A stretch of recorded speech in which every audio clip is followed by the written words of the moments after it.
The US and the UK have signed a new trade pact. Is this basically what the rest of the world is going to get from Donald Trump? We will discuss on this episode of the BBC's daily news podcast, Newscast. Well, I'm glad you could all make it for this episode because lots of our colleagues who cover politics for the newspapers, known as the lobby, were sent to the wrong Jaguar Land Rover today to see the Prime Minister talking to Donald Trump. Yeah. There was a little bit of a postcode mix-up, which made me think, have you ever been in the wrong place for a big news story? Yes, probably. I mean, I don't know if you can call it the wrong place. It definitely wouldn't say it was the wrong place, but I can remember perhaps an inconvenient place, which was when, with the other programme I do, Any Questions, which I like to plug. So we go around the country every week and go to a different place. And we were in Gairloch in the northwest Highlands of Scotland, which is quite inaccessible. And we had a lovely panel of Scottish politicians set up to be on. And then Rishi Sunak called the election. And suddenly every party wanted to put one of its big heavyweights on because it was like firing the starting gun in the election campaign. So we had to then transport them all from Westminster to Gairloch on a Friday afternoon, which is not the easiest thing to do. Like a politician airdrop. Yeah. If you could have airdropped them, it would have been easier, put it that way. Well, I had a moment in the 2001 election when I was following Tony Blair and he was harangued by a woman called Sharon Storer at a hospital in Birmingham, I think it was. And it was one of that moment when suddenly the election comes alive. You actually have a little bit of interaction between a member of the public who was unhappy about the state of the NHS. And so the Prime Minister had to deal with it. And we were sitting there, we were in the sort of hotel typing away. I was working for the Times then, typing our stories. At last, we had a proper story because it was quite a dull election, actually. And then suddenly our phones started going, and in those days it was just texts. And we're looking at it. You know what, Mr. Prescott, a punch. What's going on like that? And suddenly, of course, it all happened. And the punch, the John Prescott punch, happened on exactly the same moment. And so, of course, the punch became the story, and Sharon Storer was definitely on page 3 or 4. And so the story was taken. So we all realised that we were once again in the wrong place. Darshini, you're probably always in the right place. No, I'm not. Well, I've got to say, I'm still scarred by my most recent experience, which was, picture this, up early, out the shower, dripping wet hair, bathrobe, no contact lenses in, I'm blind as a bat. Phone goes, trade deal, US, UK, get on air.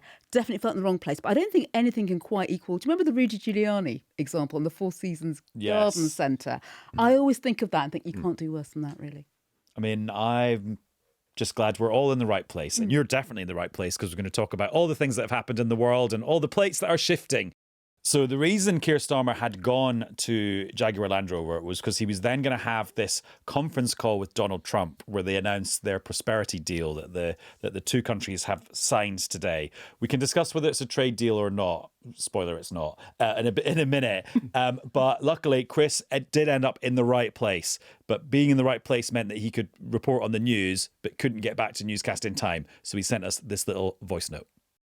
Yes, hello newscasters from Solihull in the West Midlands. Let me introduce you to a central character in today's proceedings, which is the very fetching grey van over there, which we've been zipping around in, because we were sent to Coventry this morning by Downing Street, where Jaguar Land Rover have a plant.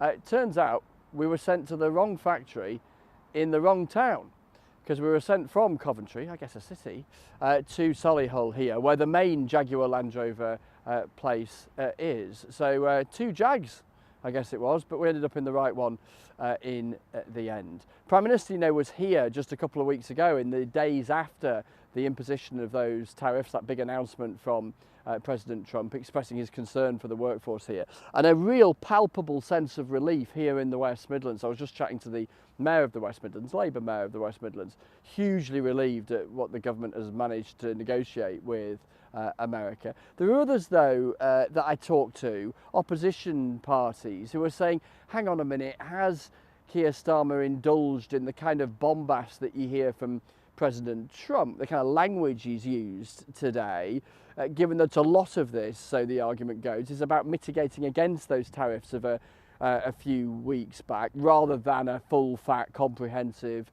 trade deal, etc., etc. There are other elements to this deal, though, which we'll need to unpick and scrutinise, and lots of industries, businesses will be doing just that. I think we should acknowledge that from the government's perspective, they were the first to negotiate this deal with America. That's something of a political and diplomatic achievement. And they're going to badge this alongside that deal with India the other day, and what's expected in about 10 days, the beginning of the week after next, with the European Union, as a month of these different trade deals, trying to point, after all the headwinds they've faced, towards stuff that they're managing to achieve. Chris, thank you very much. And thank you for giving us lots of food for thought for the rest of this episode. So, Dharshini, let me get this right. This is a trade deal that isn't a trade deal, that lowers tariffs, but only because tariffs had gone up a lot a few weeks ago. Which lowers tariffs that didn't exist until maybe 2 or 3 months ago at the most. It is extraordinary, isn't it? Here we had all that. You heard all that in the Oval Office, and that we've done this in 6 weeks. Yeah, amazing. But this doesn't really compare to what we were talking about in President Trump's first term. You know, that free trade deal, taking away all those tariffs, instead of which you're left in a situation whereby we've still got 10% tariffs on most goods sold by the UK into the US. And guess what? Tariffs have gone up on British goods. They've come down on American ones. Make of that what you will. But Alex, you can see why the Prime Minister wanted to go to JLR, to Jaguar Land Rover, because it is good news for the car industry. Okay, it might not be the world that we were in before Donald Trump, but it's definitely not the very gloomy world the car industry was facing from the day he put the tariffs on. Yeah, so in terms of the headlines of it, what there was and what there is now, so the UK was 25% tariffs on steel, aluminium and cars. And I think despite the fact that Donald Trump was touting this as some sort of full comprehensive trade deal, there was always an expectation from this end that it was actually going to be quite narrowly focused on mitigating those tariffs. And there has been some shift in that area. So the cars now goes down from the 25% plus the previous 2.5% tariff down to a 10% tariff on up to 100,000 cars. And just for a bit of context, I think we sold about 102,000 or exported about 102,000 the previous year.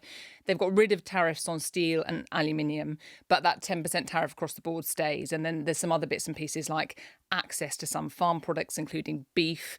And there was much talk about maybe the tax on big tech companies on the revenues they raise in the UK was going to be scrapped. That hasn't been, but there's talk about further negotiation on digital services. So I think on the whole, Downing Street will see this as a win, because it has managed to alleviate the tariffs in those areas which were looking pretty painful for some sectors, particularly the car industry, hence the big visit to Jaguar Land Rover.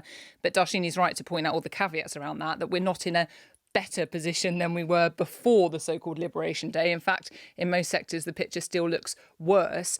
It is worth saying, though, I think Downing Street, the reason, I mean, like when you just saw like Keir Starmer on the end of a phone and then Donald Trump in the White House, and like the language between them was like, you know, I can't remember how many times Keir Starmer called him Donald. Yeah, let's have a little listen and people can judge for themselves.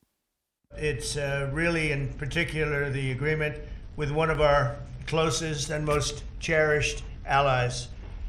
And we're so happy that that's the way it worked out. This is a really fantastic, historic day in which we can announce this deal between our two great countries. And I think it's a real tribute to the history that we have of working so closely together.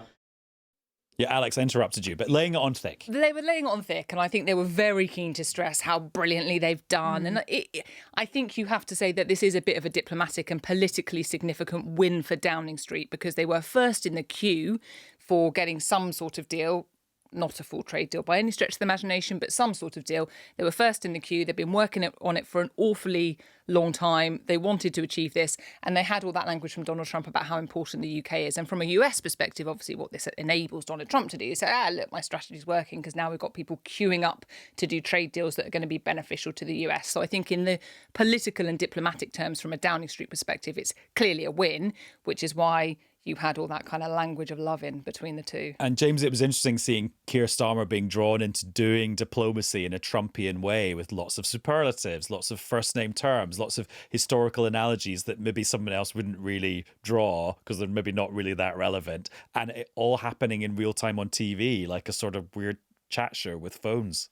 Yeah, look, the White House at the moment does an awful lot in terms of television. If you remember, there's that famous moment at the end of the Zelensky Oval Office harangue moment where Trump sort of says, almost as an aside, this is going to look great on television.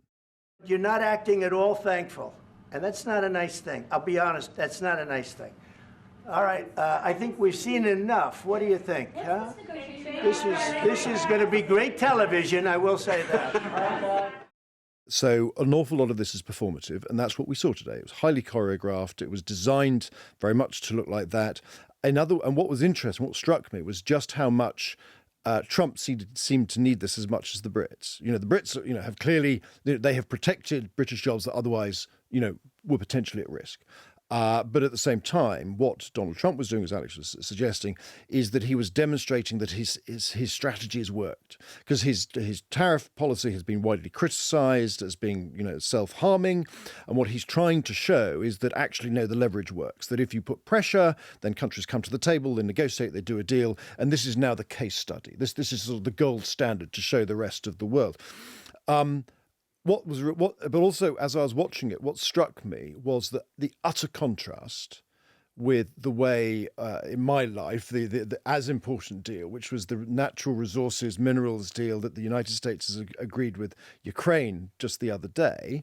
Well, the Americans chose very deliberately not to have that on television. Yeah. Right? That was done with still photographs, and the president was nowhere near it. And is that because Ukraine actually got a good deal? Well, in part because Ukraine got a good deal, but he didn't want to associate himself with it visually. And I think, so what's really interesting, the contrast also, if you remember, Keir Starmer, whenever he's disagreed with Donald Trump, he has done it off television. And he's done it subtly in Downing Street readouts and obscure things, which he knows the president is never going to see or read, even if it was put in front of him. And so, in other words, we saw that contrast today. And what's interesting, I'm so sorry, on that point is just how I think Keir Starmer felt quite vindicated by that approach today. In fact, he almost referenced it when he was doing his press conference at Jaguar Land Rover in saying, look, some people suggested, not exactly in these words, but I should have taken a tougher line on Donald Trump. But look, this just shows that if you storm out the room and hang up the phone instead of staying and fighting for your country's interest, in his words, it doesn't pay off, and this has. But I suppose the point that Chris made was that there is a small faint hint of a possible political risk potentially down the line at another time, at another place in years to come, with that picture of Peter Mandelson next to the president. As we've seen in recent days, it applies to different countries and different polities. How close you should get to Trump, whether should you oppose, whether you should resist, whether you should go with the flow. And I think we have such an unstable American politics at the moment that I think clearly you've got to make a choice. But there are clearly risks. It's not just upside, being sensible, moderate, staying close, engaging, all of which is very sensible, normal mainstream diplomacy. But if you go, there's a balance to be drawn. Yeah, and you're referring to that moment where Peter Mandelson, Lord Mandelson, the ambassador in Washington, was stood behind Donald Trump as all this was happening in the Oval Office. And at one point, Donald Trump said to him, "I love your accent." In my view, as the Prime Minister has said, just shows what two countries who trust each other, who are confident in each other and are familiar with each other can do, not just for ourselves, but for the rest of the world who need to benefit from a bigger and better international trading system. Thank you very much. It was beautifully stated. What a beautiful accent, too. I'd like to have that accent. Thank you. My mother would be proud. Darshini, to go back to the contents of this, I still keep saying the word deal, which you're going to tell me off for. Pact, prosperity pact. Yeah. Alex said the word beef. Now, people will hear that and go, isn't there something weird about American beef that British consumers don't like? What's gone on there? Well, hormone-treated beef. This is the idea that Americans tend to sort of treat cattle. And remember, chlorine-washed chicken is the same thing as well. It's about sort of doing the opposite to what the EU does, which it says we have certain standards for farming, which means stuff doesn't get into the food chain, but Americans do it the other way around and they have hormone-treated beef, and we don't tend to like that. So there was a lot of, worries about that, and the government always said this is not on the table. Again, quite interesting when you heard front and centre President Trump talking about more access for American beef into the markets, and then we heard, I think it was the Agriculture Secretary saying, actually, we're going to see exports of beef increase exponentially. And we went, whoa, okay, what does that mean? And when you looked at what Downing Street actually said, and that almost sheepish admission at the press conference from Keir Starmer that no, standards are not going to change. And the Farmers Union said this is quite reassuring. So you can see that sort of difference in messaging, and that reflects the difference in content as well. So, and it was interesting when our colleague Tom Bateman, who normally works at the State Department, he was asking the questions to the President in the Oval Office after all of this. And he said to him about animal welfare standards. And Trump actually said, under RFK, as the health secretary, we're going to start getting rid of all these additives in our food. So actually, maybe our standards will be becoming more British standards, which of course is then why you have to have your quotas coming into the UK to protect the UK from being swamped by loads of American beef although they do actually produce some of it to a different standard to sell into the UK market. So we'll always see increase of that. We wait and see. But overall, I thought it was really interesting, that difference in Keir Starmer sounding slightly defensive at JLR. Well, that's almost definitely, I completely agree, but I think that's almost definitely because of the political sensitivity around the farming industry in particular at the moment from this government's perspective. And, those particular issues of whether or not, as farmers would see it, they could be undercut by other products coming in from the US. I think the government has been so super keen to say absolutely no way, not least because it has been a real touch point issue for some time in trade negotiations in other forums, but also because of things around the inheritance tax changes. There is a particular political sensitivity to the farming community in the UK at the moment. But there's also that issue, isn't there, about 10% remaining, as we were saying before, on most goods going into the US, which, and so, the response was, hang on a minute, we have balanced trade, you're calling this a win, we still have tariffs that are 10% higher. And the rest of the world will be watching this, and Trump is clearly quite keen to make an example of the UK to say, even when we are in balance, you are still going to have to pay a higher price. Remember that when you're negotiating. And also, Alex, just in terms of how the news cycle works, quite shortly after this, the new Pope was announced, which means all the news tonight and all the newspapers tomorrow will be about the new Pope, Leo XIV, and not about Starmer's great triumph with Trump, as he would see it. Yeah, and I was actually sat waiting to go on the news channel to talk about the trade deal when suddenly they broke away because there was breaking news and white smoke coming up over St. Peter's Square. So I think that's absolutely going to push this off the front pages. And from a Downing Street perspective, again, because we have to remember, as we're sitting here talking, it's on the back of what has been a really rocky week for the Labour Party, particularly in Parliament, because they had that bruising set of local election results, as did the Conservatives. But in terms of the Labour Party, there has been this kind of growing political sore around some of the decisions that have been made in Downing Street around things like the winter fuel payment and upcoming decisions on welfare, which are causing quite a lot of consternation within the party. So I think this was really seen from Downing Street's perspective on the back of the trade deal that they did with India as a big political win that they wanted to champion, which is why there was this dash to Jaguar Land Rover and Keir Starmer so keen to get on the phones in front of the cameras to talk to Donald Trump. And there is a risk, of course, because of the nature of the news cycle, that the news about the Pope is going to push it off the front pages. And Dharshini, that Indian trade deal, and we can call it a trade deal. Yeah, it's that one is a trade classic deal. trade deal. Happens in the ancient history of Tuesday this week. Tuesday. Now that you've had a chance to go through the fine print of it, what's your take on that on Thursday? Well, that was quite an achievement, we've got to say, to pull off that trade deal with India, and you can see why the government. I'd like to think that the Department of Business and Trade, those trade negotiators, are probably cracking open a bottle of sparkling something or other from the Napa Valley to celebrate pulling off both these things, because they are quite an achievement. They are quite tricky. They're two particularly tricky trade partners to get deals over the line with. But even that India deal, when you look at the long-term prospects for it, adds 0.1% to GDP.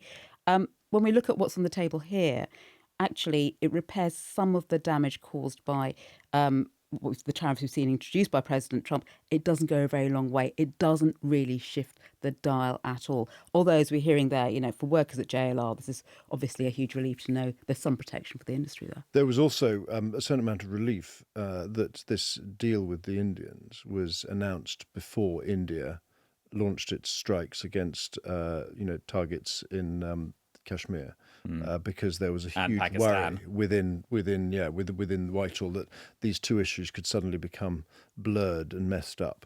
But does that mean, though, in that conflict between India and Pakistan, that because of the trade relationship, the UK is on India's side of that conflict? Just to bring in a whole other news story. No, not because of that particular trade deal. Look, I mean, the UK on this has always, except for a sort of a slight moment when Robin Cook, when he was Foreign Secretary, suggested that he might sort of get involved, and it would cause huge controversy of trying to resolve this issue, has always tried to stay very much, neutral, not least because there are so many voters in this country who are British Indians and British Pakistanis, for whom this is a hugely sensitive issue, not least because there are an awful lot of British nationals and dependents, about 1 million, according to the Foreign Secretary, in India and Pakistan right now, for whom this is obviously a highly important issue.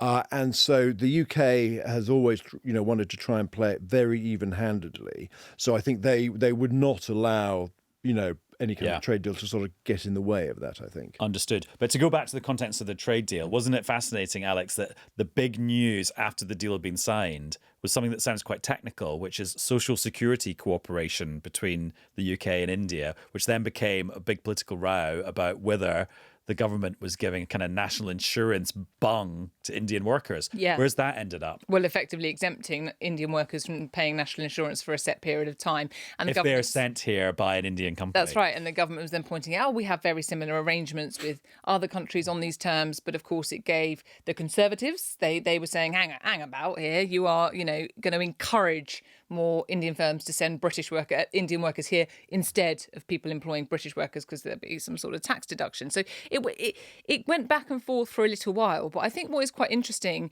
in terms of the political reaction to both the India trade deal and the US non-trade deal, because Dharshini will tell me off if I call it a trade deal, is that, you've got the government saying, look at what we've managed to achieve, which the last lot didn't manage to achieve. First thing, there is a sort of recognition from the Conservatives that they call it a Brexit benefit, that you can now go off and strike these trade deals because, as some in the Conservative Party would see it, you're not hampered by ties to the European Union. But interestingly, on the back of the trade deal, non-trade deal, trade agreement, pact, Dharshini, tell me off if I'm wrong, with the US, the Conservatives were quick out the block to say, actually, we don't think this is much good at all because we are still in a worse position effectively than we were before Trump imposed these extra tariffs in the first place. So what have we actually really achieved here? Nigel Farage of Reform UK said it's a step in the right direction.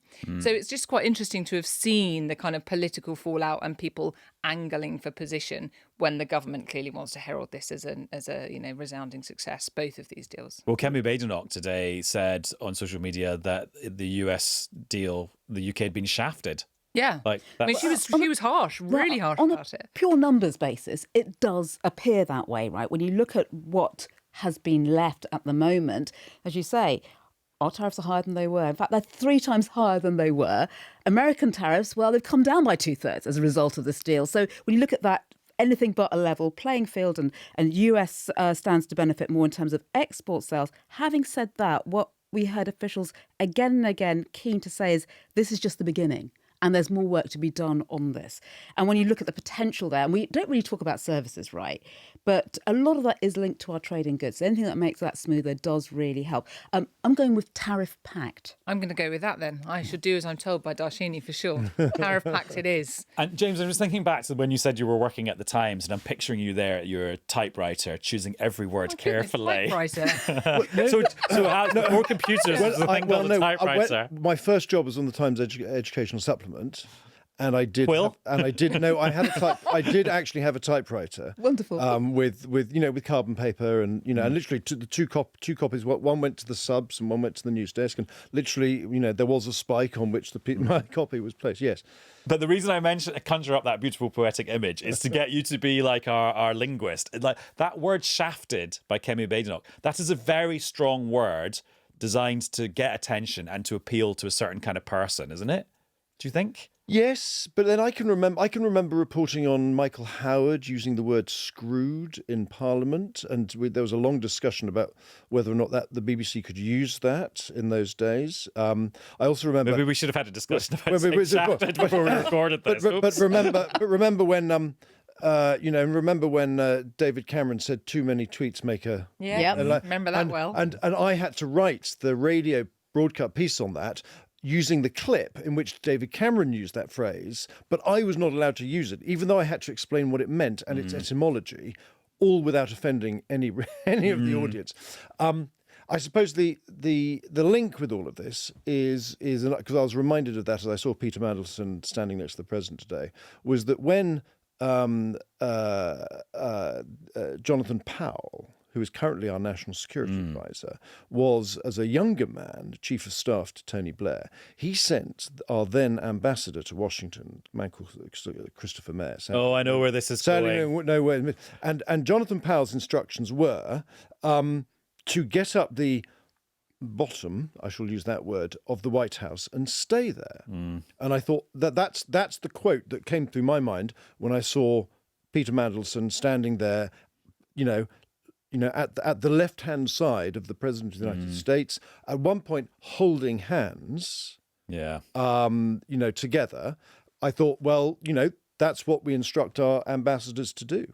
But Alex, just not to fixate on Kemi Badenoch for the whole podcast, but she's mission accomplished because she's getting us to talk about her by using some strong language. But she's had an interesting week because on Tuesday she was really critical of the India trade deal and appeared to look like somebody who was opposed to free trade and a bit more protectionist.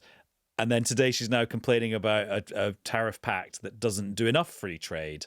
So I'm just not sure which Kemi Badenoch is the real one. Yeah, and I think that's where the Conservatives, all the way through, I think they have been quite careful, and maybe they found it a bit tricky to define how they react to the way the government's handling the relationship with Donald Trump. And I think, for example, when it comes to the diplomatic approach that Keir Starmer's taken, as we've discussed, where he's decided deliberately not to go in very harshly on Donald Trump and tread quite cautiously, the Conservatives haven't really said that is the wrong approach. It's been the Liberal Democrats more who've been doing the running, suggesting that the government should be taking a harsher stance when it comes to Donald Trump. And on trade deals, as the government was saying that it was attempting to negotiate some sort of agreement with the US over tariffs and trade, the Conservative position has been, you should have done it sooner. We had something almost ready to go. You should have been quicker out the blocks on this. But obviously finding it difficult to criticise the notion of doing some sort of agreement that can alleviate some of the pain for some sectors. So I think it was interesting that Kemi Badenoch took the stance she did as quickly as she did today, saying that actually she doesn't think that this is really a huge amount of benefit to the UK. And in news, the rule is things come in threes. And the next thing is the deal between the UK and the EU on defence and trade and perhaps visas for young people, although it sounds like it's getting a bit stickier as the days pass. I've just remembered a time I ended up in the wrong place for the news. It was the last time round the UK was having a big debate about airport expansion. And I'd spotted that Frankfurt was opening a new runway that they'd built in record time. So the fourth runway in Frankfurt. So I got on a very early morning flight to go to Frankfurt Airport. Fell asleep because I like to fall asleep on an early morning flight. Woke up not in Frankfurt, but in Cologne, a really long way away, because Frankfurt Airport was closed because of fog.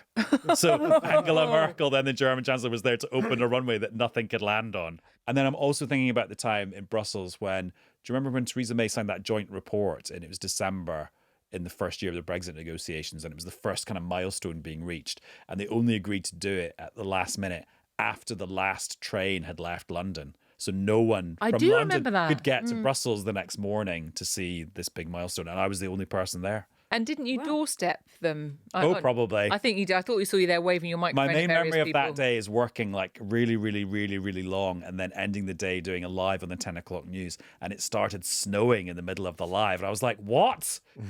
Anyway, that feels like you were in the right place. And I feel like I'm doing the audiobook of my autobiography, which no one needs to hear. But thanks for being here. Well, thank you for having us. And thanks to you too for listening to this episode of Newscast. We'll be back with another one very soon. Bye-bye.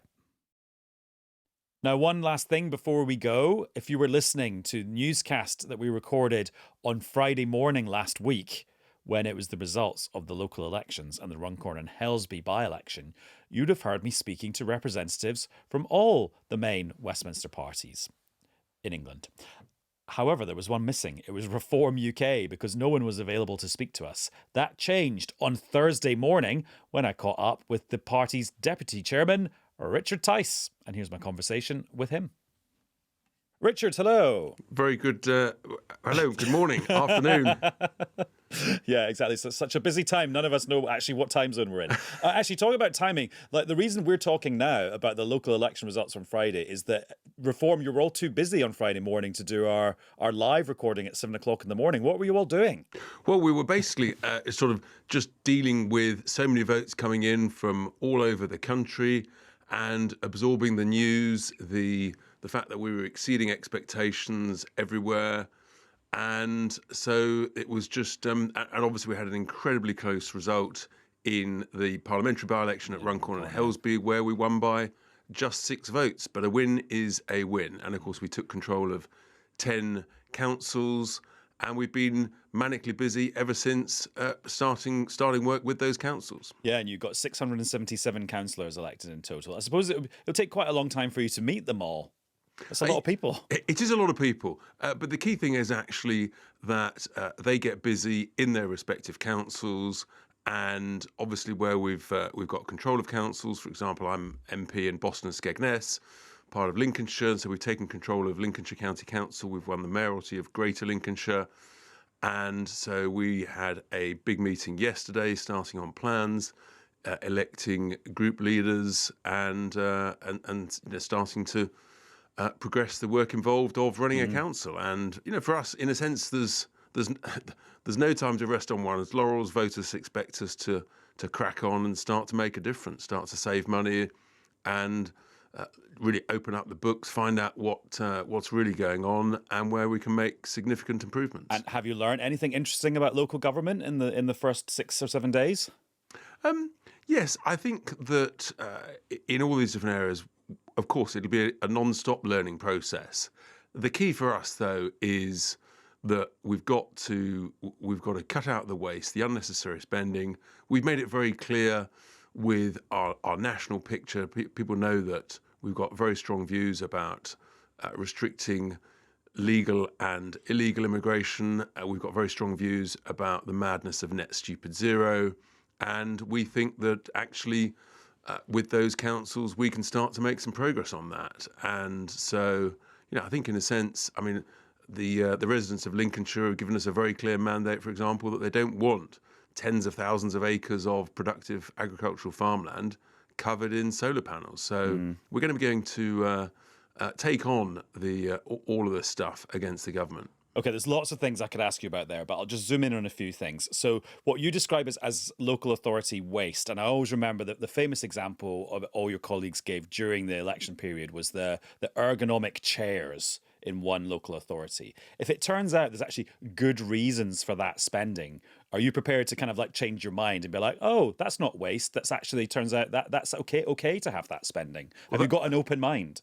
Of course, we've got an open mind, but that's why you've actually got to open up the books and find out what is really, really going on and be transparent about it. But, take Lincolnshire, for example. It's got almost £2 billion worth of property, plant and equipment. I'm a real estate guy. That's my background. There's some good skills amongst our 44 councillors. I believe that we can extract significant better value out of that significant property portfolio.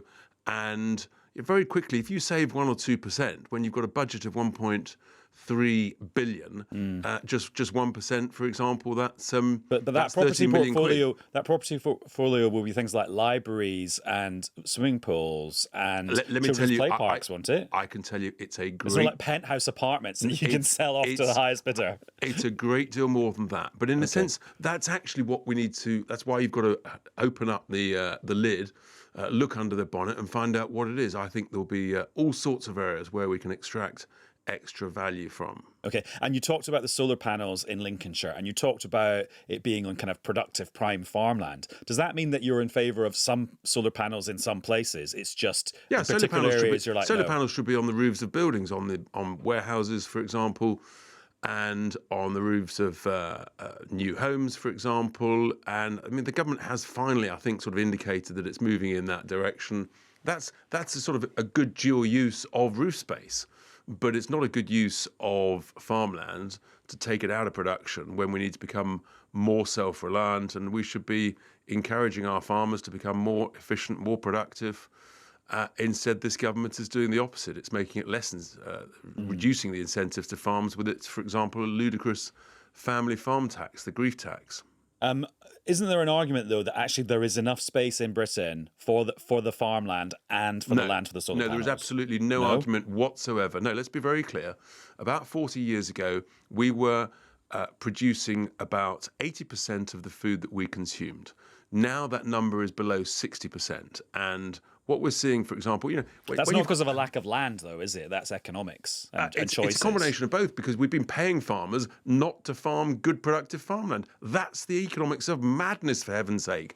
When we've got cost of living crisis, we've got food inflation, where we're importing food, paying significant transport costs. Actually, with new technology, with vertical farming, we can be doing so much more here in the UK. We've got to incentivise our farmers. I, for example, have got a good friend who has cancelled a £1 million expansion of his recently started strawberry growing enterprise, because of the family farm tax. I know people who've cancelled orders for new farm equipment, new tractors and the like. So, this is really damaging for our farming community. And in Lincolnshire, that is, it's the breadbasket of the United Kingdom. Now, I feel like we're actually making Lincolnshire cast here, because we keep talking about Lincolnshire, but it is an interesting part of the world and a lot has happened there for you guys.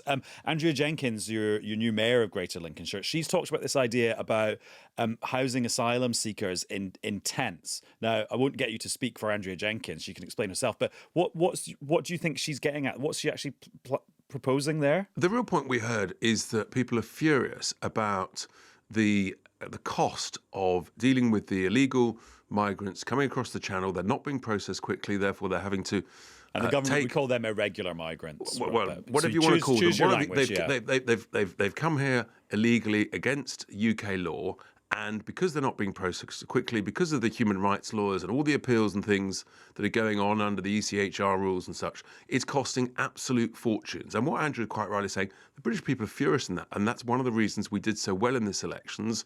And look, I think we should have a debate about this. For example, if smart tents are good enough for the British Army when they are on campaigns such as in Afghanistan, why aren't they good enough for asylum seekers who've come into the United Kingdom illegally? Let's have a debate about that, as opposed to try and smear and label anybody who wants to raise the question. And, I hear this from my constituents, and we know elsewhere. So look, let's debate this stuff. But the real point is, stop the boats coming across by picking them up and taking them back, process people who've come here illegally promptly and rapidly, and then all of this issue goes away. And instead of spending tens of billions of pounds over a 4 or 5 year period on this, then actually we can invest it in the British people.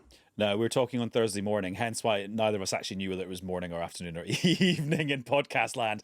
We think we're going to get the details of the US-UK prosperity deal, or at least the outlines of it, rather than the full deal. Is that something you're going to celebrate? And would you congratulate Keir Starmer for getting that deal with Donald Trump? Well, let's see what the outline, the terms of that trade deal is. But of course, the fact that we're negotiating trade deals is one of the great Brexit benefits that we fought for, and the US is our most important single trading partner, both from a trading point of view and from a security point of view. But I'm very critical of the deal that has just been announced with India, for example, because the huge concession that Labour have made is that they've opened the door to more significant levels of immigration from India to undercut British workers. Have they, though? Yes, they have, absolutely. Because significant levels of because what's changed in the immigration rules? What will happen is that you will have firms in India setting up employment agencies, claiming that people are working for them in India, and then seconding them through their UK setup or their UK subsidiary, and they'll be seconding them to firms in the UK. And UK firms will be delighted that they can employ an Indian worker for 15% less money, because they won't have to pay a national insurance charge than they would if they were employing a British worker. So this is literally it's against British worker interests. You would be dealing with tens and tens of thousands additional Indian workers, possibly hundreds of thousands, coming across to work in the UK, putting more pressure on our housing, on our healthcare, on our dentistry, on schools, and the like with dependents. So yeah, that element of that deal is the reason why the Conservatives didn't do a trade deal with India because they were being too demanding on that. I mean, you're talking about a theoretical risk there, first of all, and also we should put the caveats in. Like, I know you did some of them. It's like this is for intra-company transfers, as they're called, of workers being posted from an Indian company to the UK. What you will have, I know exactly how this will work. You will have employment agencies in India that are establishing with the deliberate purpose of setting up a subsidiary in the UK and seconding people over. And I think you'll be surprised. Let's just remember that civil servants in 2005, I think it was, thought that only 13,000 people a year would come under the freedom of movement rules from the transition 8 companies. They were wrong by a factor of 15 to 20. I think they're going to be wrong again. Do you think Nigel Farage deserves some credit for this trade deal? Did he have any influence with the Donald? Well, look, I mean, Nigel is a good friend of the president of the US, but obviously it's been negotiated by the Labour Party. But in terms of the president's, I think, admiration, respect for the United Kingdom, of course, Nigel has had a significant influence on that. Of course, we won't agree with everything. In a sense, life would be boring if we did. But where we think people have got things right, in the US administration, we celebrate that. Where we think they may have slightly got things, incorrect, then, we would say openly, look, actually, you think you've gone too far on this, or have you thought about this? So that's part of a respectful relationship and sometimes acting as a critical friend. If Donald Trump on his state visit to the UK isn't invited to address Parliament, do you think that would be disrespectful? Yes, I think that would be very disrespectful. I'm 100% sure that he will be invited to address Parliament, despite the ludicrous suggestions of various members of the House. The grown-ups in the room, such as ourselves, realise that the right thing to do is for the President of the United States to address the Houses of Parliament. It would be a fantastic thing. Now, talking about senior leadership positions and talking about Nigel Farage, people now sort of speculating about the idea of Nigel Farage being Prime Minister. Have you thought which cabinet job you might like if we've got a reform government come the next election? Or maybe the election after that, or maybe the election after. No, obviously, we're focused on winning the next general election and, in a sense... yeah, but you must have a dream job. My dream is to win the next general election, and then let's wait and see. Nigel would then be the elected Prime Minister, and I'd be delighted to serve in his cabinet. Oh, Reform MP gives classic politician answer. Shocker. What's happening to you guys? There you are, you see. Maybe we're growing up. Oh, well, Richard, thank you very much. Good to catch up with you, even if it was 6 days later than planned. Thank you, Better late Adam. than never.